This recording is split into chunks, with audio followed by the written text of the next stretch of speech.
Correct గా 2 నెలల క్రితం తెలంగాణ పోలీసులు సవాల్ చేశారు.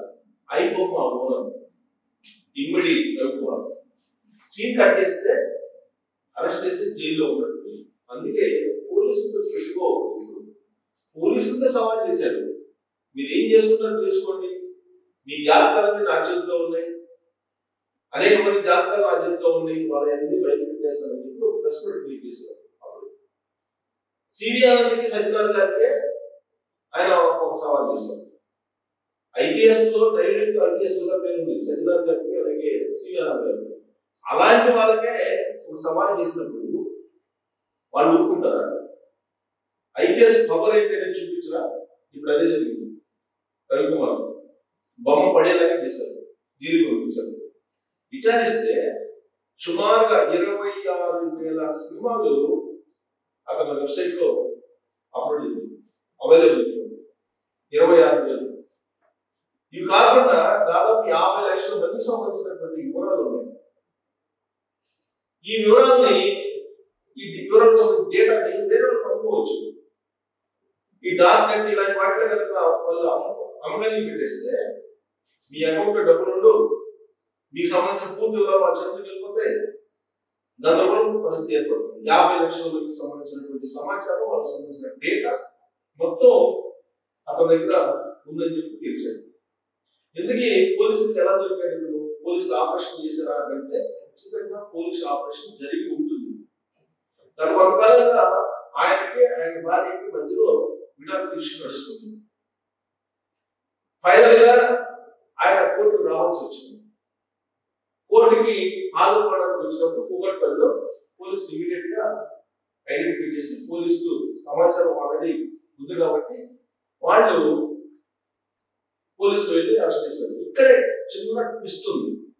ఎందుకంటే ఇతను ఇమ్మడి రఘుకుమార్ రావడం ఆయన సతీమణి తెలుసు కాబట్టి ఆయన సతీమణి పోలీసులకి సమాచారం ఇచ్చింది, పోలీసులు వీళ్ళు అరెస్ట్ చేశారని చెప్పేసి చెబుతున్నారు. కానీ పోలీసులు సజ్జనార్ గారు ఇతన్ని అరెస్ట్ చేసిన తర్వాత ప్రెస్ మీట్ పెట్టారు.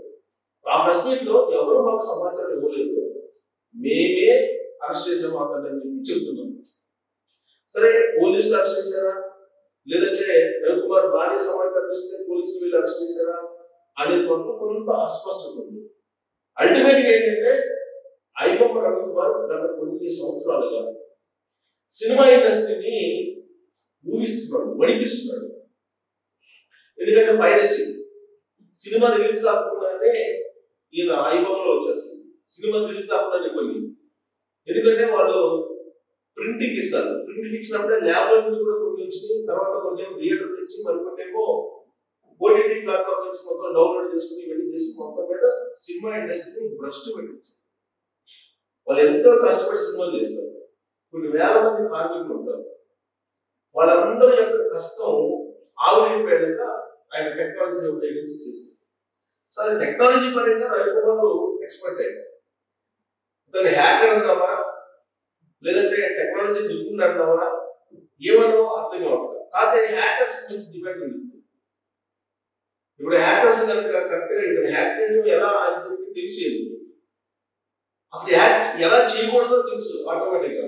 ఎందుకంటే హ్యాక్ చేయడం ఎలా తెలుసు కాబట్టి చేయకుండా ఎలా చేయాలో కూడా అతను తెలుసు. కాబట్టి అలాంటి వాళ్ళ సలహాలు తీసుకోవడం కూడా ఇప్పుడు సైబర్ సెక్యూరిటీ పోలీసులకు అవసరం, సైబర్ సెక్యూరిటీ కోసం కూడా అవసరమైంది అతను టాలెంట్. సరే దీని వెనక ఇతను ఒకడే ఉన్నాడంటే ఖచ్చితంగా కీలకమైన వ్యక్తులు ఉన్నారని చెప్పి తెలుసు. ఇతను నెదర్లాండ్ పాస్పోర్ట్ తోటి మహారాష్ట్రలో ఉండేటువంటి మహారాష్ట్రలో ఒక ఐడి కార్డు తీసుకున్నారు, వేరే పేరు మీద. ఇతను రవికుమార్ అయితే ఇంకొక పేరు పైన ఐడి కార్డు తీసుకుని మహారాష్ట్రలో లైసెన్స్ గా తీసుకున్నారు, డ్రైవింగ్ లైసెన్స్ గా. నెదర్లాండ్ పాస్పోర్ట్ తీసుకున్నాడు, నెదర్లాండ్ పాస్పోర్ట్ తిరుగుతున్నాడు.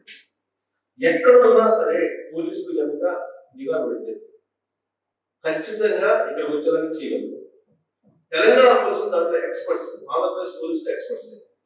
ఎందుకంటే ఈ మధ్య లండన్ నుంచి వచ్చినటువంటి ఒక అతను అరెస్ట్ చేశారు వైజాగ్ సోషల్ మీడియాలో. అక్కడి నుంచి సోషల్ మీడియాలో ఇష్టానుసారం పోస్టులు పెడుతూ వ్యక్తిత్వ హననం చేస్తూ గందరగోళంగా పోస్టులు పెట్టారు. ఆ క్రమంలో అతను వచ్చినటువంటి విషయాన్ని క్షణాలను అరెస్ట్ చేశారు పోలీసులు. అలాగే ఇప్పుడు ఇప్పటి రవికుమార్ కూడా అలానే అరెస్ట్ చేశారు. కొంచెం దీనికంటే ముందుకు వెళ్తే ఫోన్ ట్యాపింగ్ కేసులో ప్రభాకర్ రావు మాజీ ఇంటెలిజెన్స్ చీఫ్ ఆయన అమెరికా వెళ్ళి కూర్చున్నాడు. నేను రానని ముందుకేశాడు. కానీ పోలీసులు ఎట్టకెళ్ళి ఆయన తప్పించేలాగా చేశారు. ఆయన ఇక్కడికి వచ్చాడు. సో కాబట్టి పోలీసులు వాళ్ళ దగ్గర నిఘా పెడితే వాళ్ళ దగ్గర కాన్సన్ట్రేషన్ చేస్తే వాళ్ళ లక్ష్యాన్ని నిర్ణయించుకుంటే ఆ లక్ష్యాన్ని ఖచ్చితంగా చేస్తారు. అందులో ఐపీఎస్ స్కెచ్ వేస్తే నిందితుడిని కానీ నేరస్తుని కానీ ఖైదీని కానీ ఇమీడియట్ గా పట్టించుకుంటారు. ఇప్పుడు అదే జరిగింది. ఇతను పట్టుకున్న తర్వాత సినిమా ఇండస్ట్రీలో టాలీవుడ్ లో పాపులర్ హీరోలు సినిమా ఇండస్ట్రీలో ఉన్న పెద్దలు ఆనందపడుతున్నారు. కారణం ఏంటంటే కొన్ని కోట్ల రూపాయలకు సంబంధించినటువంటి వసూళ్ళని ఈ ఐబొమ్మ ద్వారా పట్టుకుంటున్నారు. సినిమా రిలీజ్ ఆల్రెడీ వచ్చినప్పుడు స్క్రీన్ మీద పెద్ద పెద్ద స్క్రీన్ లో ఇప్పుడు హోమ్ థియేటర్స్ ఉన్నాయి. హోమ్ థియేటర్స్ చూస్తున్నారు, ఏమి ఖర్చు లేకుండా. అలాగే ల్యాప్టాప్ లో చూస్తున్నారు. సినిమా చూసిన తర్వాత ఎవరు థియేటర్కి వెళ్ళరు. సో థియేటర్ లో కలెక్షన్స్ పడిపోతున్నటువంటి పరిస్థితి.